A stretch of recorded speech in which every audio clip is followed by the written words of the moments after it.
Mga paps, huwag nyo nang ibiyahe ang inyong sasakyan kung hindi na ito rehistrado ayon sa LTO. Bukod kasi sa maituturing na raw siyang unsafe sa kalsada, pwede pa kayong pagmultahin ng malaki kung mahuli sa kalsada. Para bigyan ng mukha ang balita, Mobile Journal Ivan Tarinque. Kung hindi rehistrado, malamang daw hindi safe ang sasakyan. Kaya ang Land Transportation Office o LTO, paiitingin ang kampanya laban sa unregistered vehicles simula Agosto. Ang nagtulak sa kanila gawin ito ang dumaraming insidente na kinakasakutan ng mga sirang sasakyan. Kaya naglabas ng memorandum ang LTO kung saan mismong mga enforcers ay pwedeng mag-impound ng mga sasakyang hindi pasado sa roadworthiness check.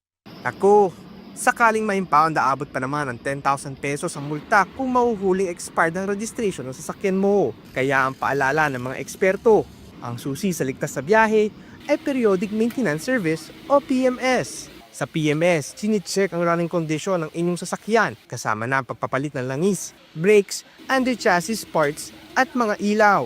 Inirerekomenda ito kada 6 na buwan o kada 10,000 kilometers ng biyahe. Kasama natin yung soil dyan, check up lahat ng mga pangilalim, linis ng preno, so brakes.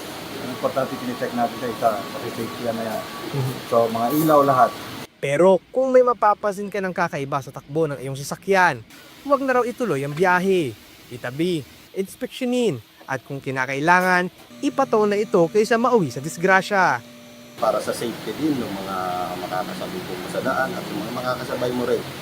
Especially dapat yung brakes talaga functionable, ilaw, lahat po yun is dapat condition na masasabi. Ang road safety hindi pwedeng tansyahin. Kaya magpa-check ng sakyan kaysa mapato sa halip na makarating sa destinasyon. Mobile Journal Ivan Tarinque po, hatid ang mukha ng balita.